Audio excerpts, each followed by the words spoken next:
Greetings and bienvenue, Midnight Crew. Thank you for returning to this broadcast. And welcome to new viewers joining us for the first time. If you like a video, then feel free to subscribe. In this thread, we share the creepiest things that have happened to us. I'll start. I used to do DoorDash on the side just for some extra cash. Nothing too crazy. Until a few months ago when something happened that I still can't stop thinking about. And to be honest, I haven't done a single delivery since. It was around 11 p.m. and I was finishing up my last order for the night. The delivery was in a quiet, upscale LA neighborhood, nothing out of the ordinary. I pull up, leave the car running like I always do, grab the food and drop it off super normal. No weird vibes from the customer or anything. But as I walk back to my car, something feels off. I can't explain it, but the air felt heavier, like I could sense something was wrong before I even got to the door. I get in the driver's seat, close the door, and glance in the rearview mirror. And that's when I see him. There's a guy sitting in my back seat, just sitting there. Hoodie pulled low over his face, completely still. My heart stopped. I was frozen, staring at him through the mirror, trying to figure out how the hell he got in my car. I managed to stammer out, "Can I help you?" That's when he leans forward just a little, and I can finally see his eyes. They were wide and bloodshot, like he hadn't slept in days. He leans back again, and in the calmest voice says, "Drive." I don't know why, but I did. I started driving. My mind raced trying to figure out what to do. He didn't say anything else, just sat there, completely calm, while I drove through those dark streets. And I'm freaking out inside, thinking this is it. This is how I'm going to get robbed or worse. Then he tells me to turn down a side street. It's dark, barely any streetlights, and I'm just thinking, this is where it's going to go down. But right as we approach a gas station, well lit, a few people around, I slam on my brakes, throw the car in park, and jump out, screaming for help. The gas station clerk runs out, and I'm yelling that there's a guy in my back seat. But when we go back to the car, it's empty. The guy was gone, no sign of him anywhere. He just vanished. I have no idea how he got out so fast or where he went, but I didn't care. I got back in my car, locked the doors, and drove straight home. I replayed that night over and over in my head, and it still does not make sense. That was a month ago, and I haven't touched the DoorDash app since.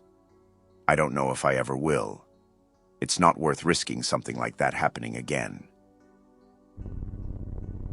Be me. Start frequenting a local pub in a very old building. One Sunday afternoon, I'm having a pint with a friend by the fireplace on a wooden dance floor. We both hear someone walk briskly past us and feel the wood give way to steps behind us. Turn around, even look down the corridor and see nobody is there. We're the only people in the building besides the barman out from. Hear this several times in the same area. Time goes on and I start working at said pub when I lose my job. Continue hearing footsteps on the wood floor at quiet times. At the end of the night, we sometimes hear glasses being placed or moved around by themselves on the bar during cleanup. Sometimes it's right next to you. You'd look and there'd be no one else in the pub. Sometimes after closing, see a humanoid shadow move through the smoking area, which is parallel to the bar, and visible through some bay windows. We always go check in case it's someone who's climbed the front gate trying to break into the apartments upstairs. There's never anyone outside or in the apartment corridor. Learn from the oldest coworker who lives in an apartment upstairs that the building is definitely haunted. He tells me that in the 1920s to the 70s, the bar was a gambling joint, and a man supposedly hung himself in the back of the smoking area after losing his life savings in a card game. The same spot that the shadow figure and footsteps indoors move towards. He tells me it's fine and that the ghost isn't malicious, just wants company and to be around others. Eventually become assistant manager alongside another coworker. Other assistant manager is really into /X/shit. He likes to hang out at night after hours and chat. We talk about the ghost frequently. Tells me that if he dies, he'd do the same thing and hang around a pub with living souls for company if he were trapped on Earth. We sometimes hear shit together. Neither of us are freaked out, but we definitely believe the place is haunted. On nights that I close up alone, I send the staff away to count cash and settle accounts and feel a somber oppressiveness, but only when alone.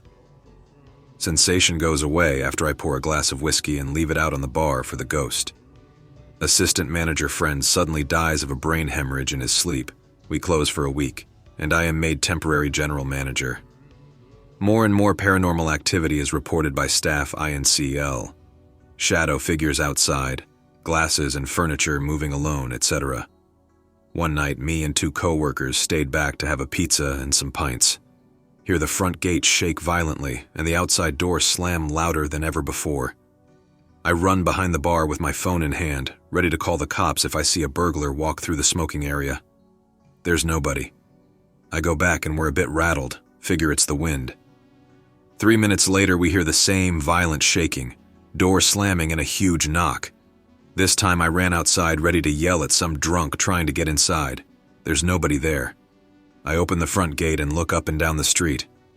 There's only a girl from a bar next door walking home. Ask if she just saw anyone running from the gate. She says no. I'm freaking out. Tell my co-workers, who decide it's the dead assistant manager who's screwing with us, just like he said he would if he died. We leave immediately. Leave the job maybe 2 weeks later to move abroad. Be about 20. Driving at night on semi-rural New England residential roads, meaning very few streetlights and woods on both sides of the road. See pic related, but there's a family house about every 300 feet. After picking up my brother from a friend's house, come around blind corner where there's a stretch of road with no driveways, so I don't bother slowing down much. Still stupid, I know. Tree in the middle of the road. Don't have time to fully stop and swerve around it. Drive right through it like it wasn't there when it should have gone under at least half the car. Look in the rear view. There's no tree in the road behind me at all. Just as I consider stopping to check if I somehow ran it over and didn't notice, I get an immediate sense of danger. Hairs raise up on the back of my neck, can sense my breathing, get a chill down my back. The whole deal. Later confirmed with my brother that he saw the exact same thing I did and also had no idea what happened. The weirdest thing that happened to me, well, there are a few contenders. Like that time when me and my sister were home alone in our newly bought but over 100 years old house. My family has not yet been to the attic and we heard weird noises from there. This one time my parents left the 2 of us alone. We heard some noises coming from above. It was metallic, but we didn't know how to describe it really, other than mimicking it, as we were born too late and have seen a typewriter in real life, and while I'm sure we've seen it on TV, honestly, that would have been the last thing I'd have said. Later on, our dad comes home and we explain what happened. He thinks there is an animal up there, probably rats, so he goes up to check. He finds nothing there, just an old and dusty mechanical typewriter. But I think the scariest thing that happened to me didn't actually happen to me. It happened to my godfather. He's a happy, always positive fellow. His spirits are ever high, and even facing hardship, he has his shit together and powers through. One night he came home really late from work. He works as a welder in the middle of nowhere at a small-scale company doing agricultural things like animal enclosures. He was doing overtime for a huge order the company took and ended up finishing at 11 p.m. He and his neighbor, a coworker, carpooled and a weird light was tailing them in the sky. Low enough to notice but high enough not be able to see much of it in the night aside the light. This was the early 90s, so drones weren't really a thing. The light was silent, easily kept up with the car, and just vanished when they entered the village where his family lives, along with me as I was staying over for a week in summer. The scary part wasn't the light itself, it was how shook they both were. His smile and optimism, gone.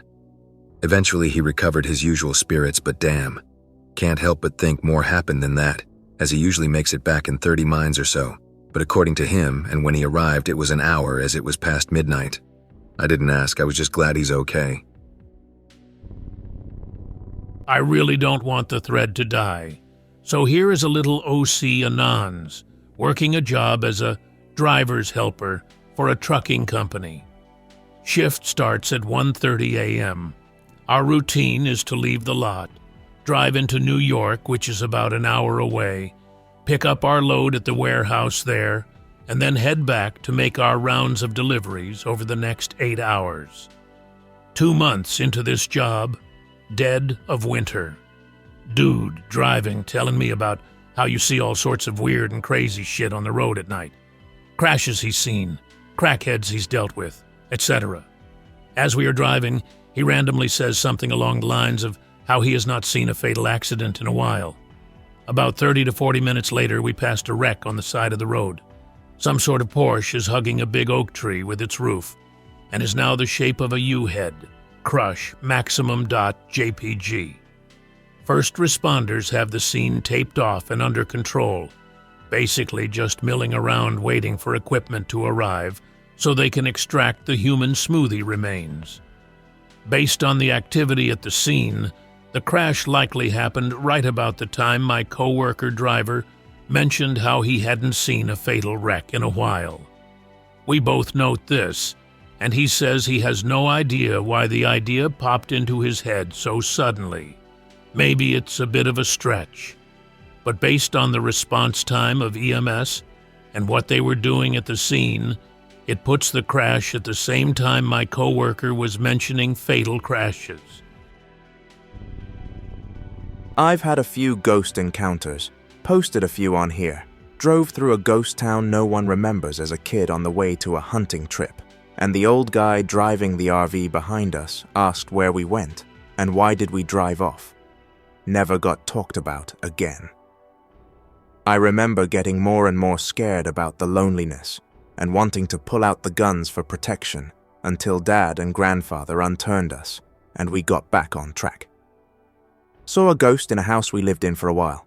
Mom and I were coming in the side door and could see clear through the long, rectangular-shaped house, and a guy in a brown suit walked into the hallway, looked at us, and turned and walked up the stairs. Raises my skin just thinking about it. Actually, a lot of these stories give me that goosebump shaky feeling. I wonder if that has something to do with energy or whatever from them. Same house woke up to a girl looking down at me in a nightgown. She was really pale and kinda glowed. I couldn't even scream and just went cold and started crying and praying with the covers over me, and somehow went back to bed and ran downstairs when I woke up crying. This was like 8th grade, so Senpai was a tad put off. Saw a big-ass human-sized owl up in the Black Hills of Dakota around midnight, lost as hell on the back roads in the forest. I definitely think it was a shapeshifter or something. Was visiting a friend on a college campus who lived in a building converted into an apartment where they put up walls where there used to be open space. Well, that pissed off some ghosts. Combine that with the creepy, externally locked bedroom upstairs, like they locked a kid in there. It felt really weird. We got drunk, and I started telling ghosts to do something, make a sign, and we went to the bars, and when we came back, a hanging plant had been knocked down, and the hook securing it to the ceiling was like broken in half. Not ripped from the ceiling, but like torn, as if someone hit it with a hammer. Dirt was in a straight line, and the plant was still like perfectly fine. Totally fucked up. Have a ton about my aunt and uncle's place too. Was an old ranch house they bought from the 1800s, and multiple spirits and events occurred with physical manifestations and even violent physical interactions. One or some were playful, and others angry, scary, and violent. Like one ghost would be hiding items and they would be finding them in weird places. Another would push my aunt sometimes, and once grabbed her ankles and pulled hard while she had just laid down to bed with my uncle out of town.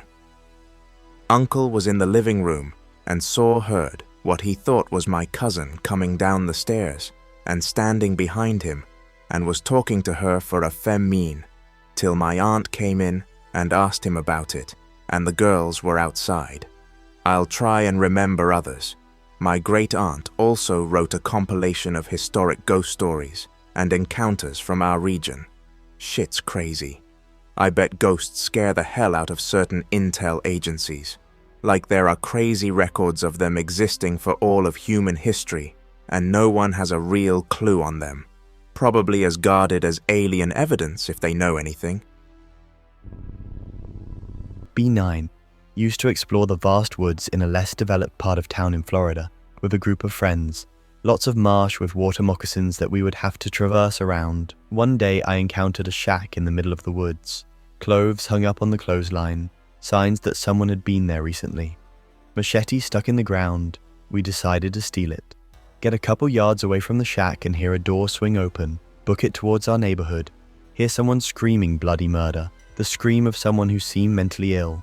Encounter some marsh that was known to have moccasins. We don't even care. We dive because going around would mean possibly getting caught by the crazy homeless man who was chasing us. Look back. Clearly see some snakes, but we were long gone before they could reach any of us. Finally make it into the neighborhood and decide not to go into the woods for a couple days. We would later use that machete for later expeditions into those woods where we found other weird shit. I've told this story here before.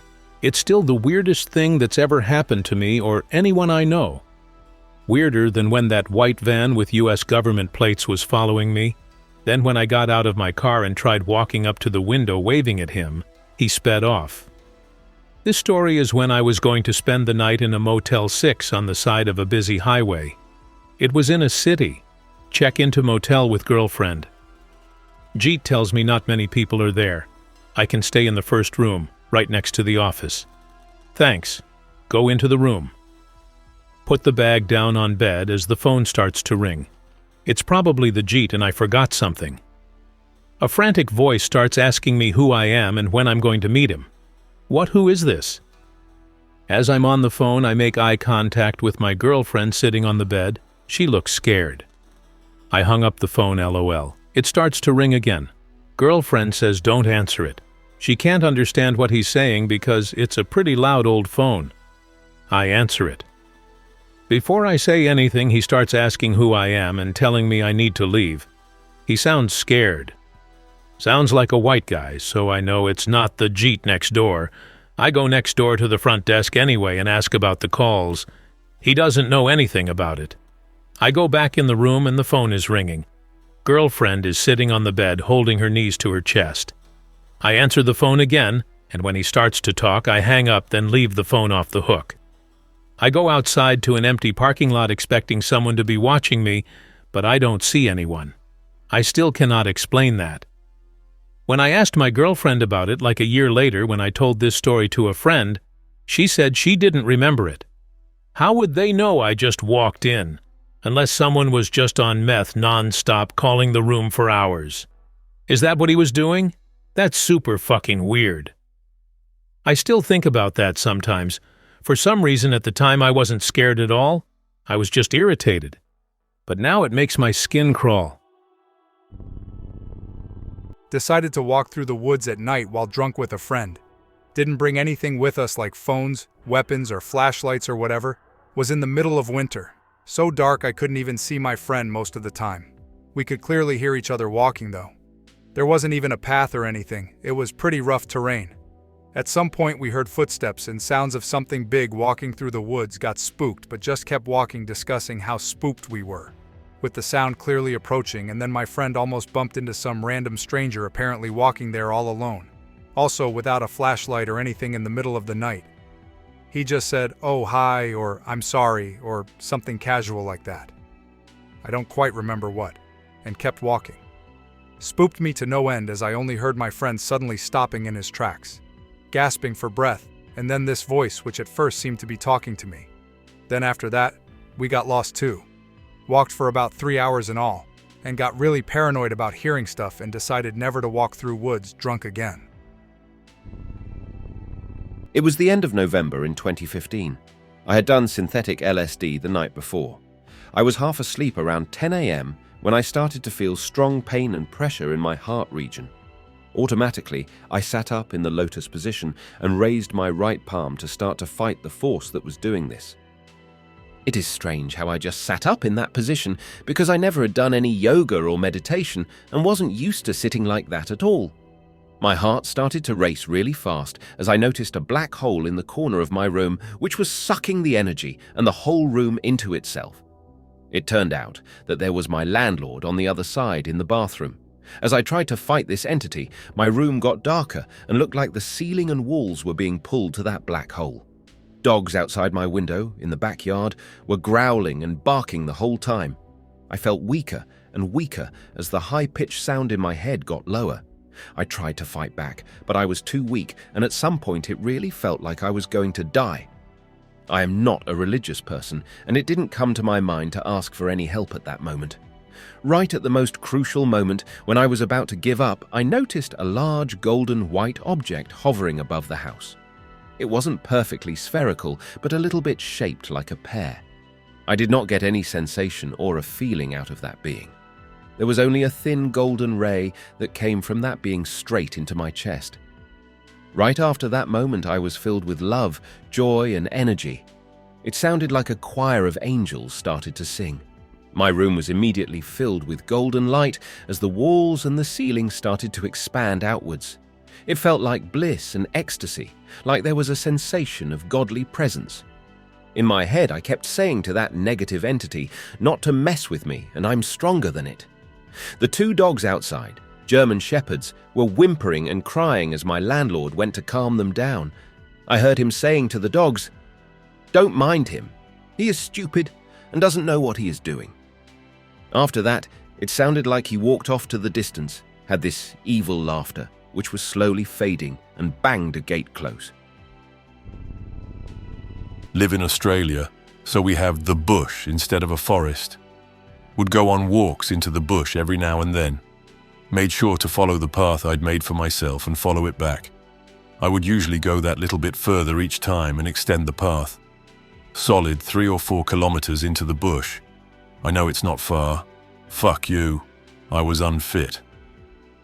One day I spotted a clearing a couple dozen meters from my path and decided to check it out.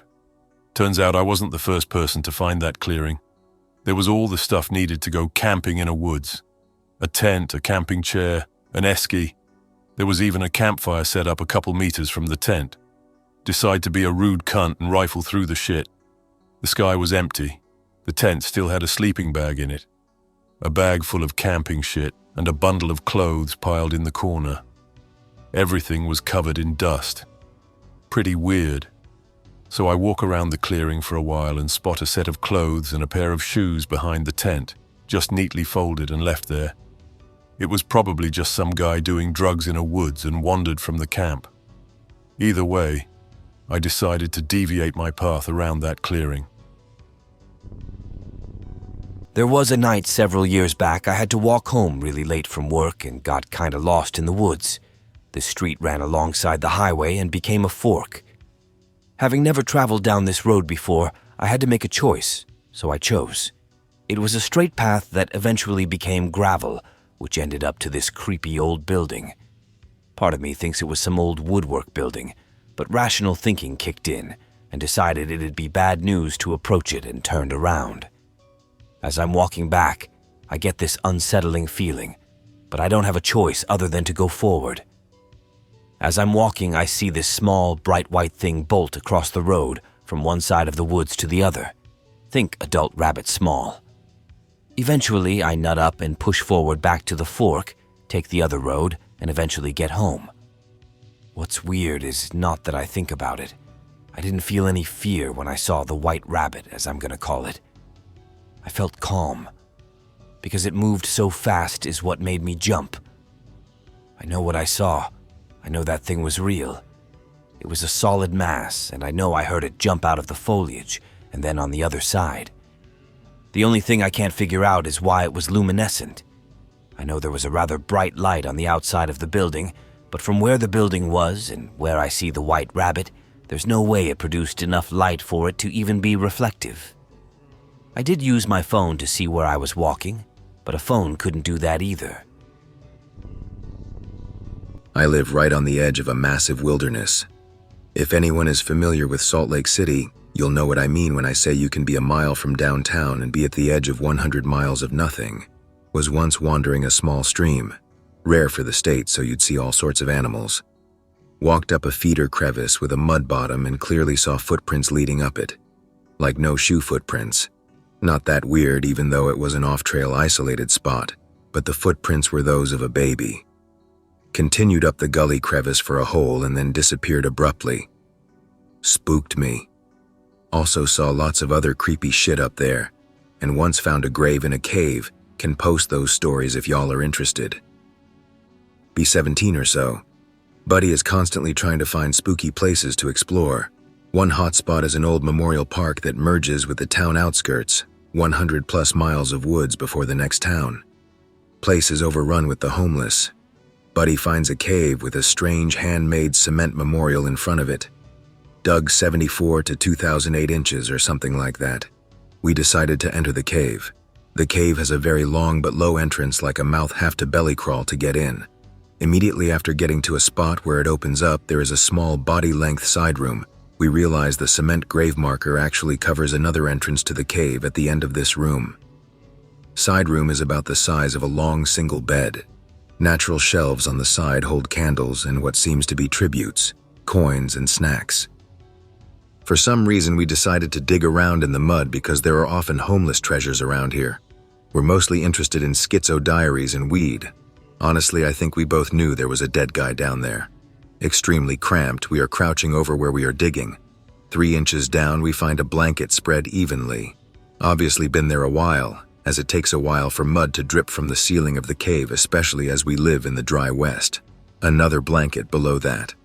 We both know that hobos around here customarily bury their friends under a few layers of their blankets. For some reason, this doesn't stop us. At third blanket, we realize what the fuck we are doing and begin to get turbo willies. Belly crawl out of there. Kept some cursed change to remind us of our sins.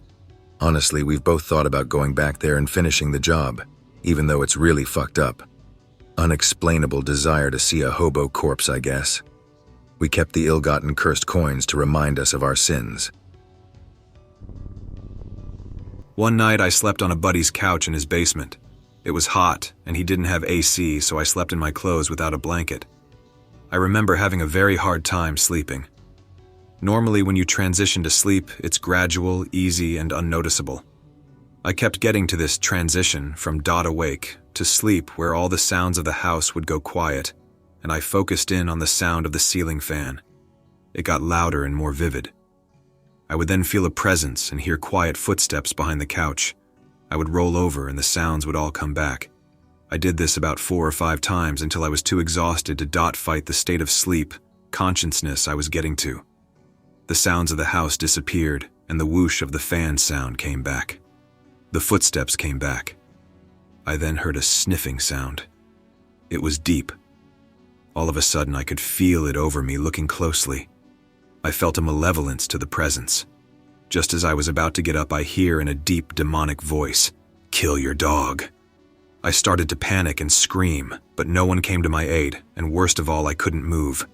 I could hear its laughs. I finally sat up and all the sounds of the house came back. I stood up and inspected the room. I was out of breath, sweaty, red, and completely at a loss for what just happened. Turns out it's common and called sleep paralysis. It felt too real. I felt helpless.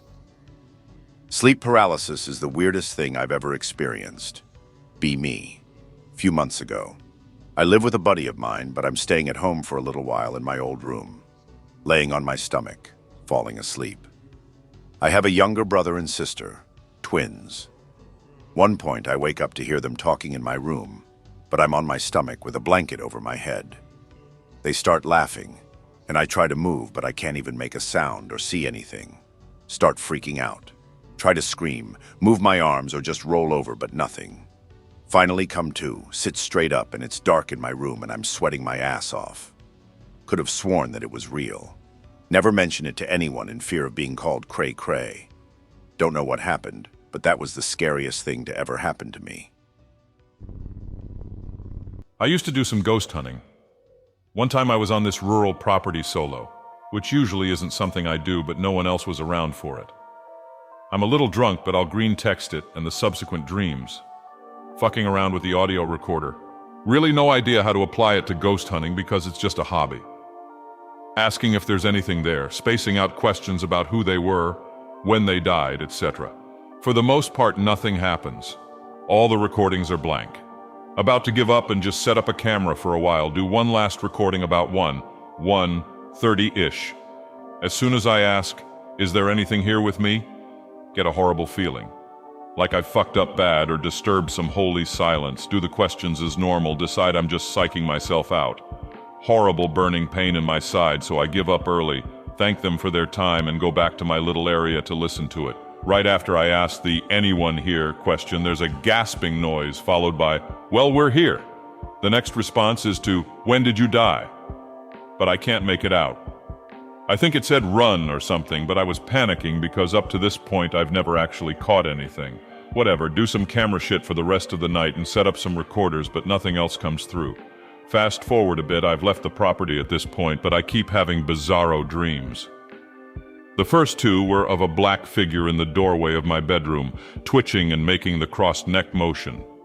I always woke up in a severe panic after these, but the last one was the weirdest. Same premise as the others, I wake up, and there's a figure in the doorway. This time it's a woman in a thin white dress watching me. She leaves and walks into the kitchen, passing towards the den. I was living with my great-grandmother at the time. She vanishes on the steps and I'm left alone in the den. The windows are pitch black, like an endless void. I sense that something out there is watching me. By this point, I'm fed up with the dreams and shout something like, "If you want to kill me, do it." Whatever, sounds edgy, but I did.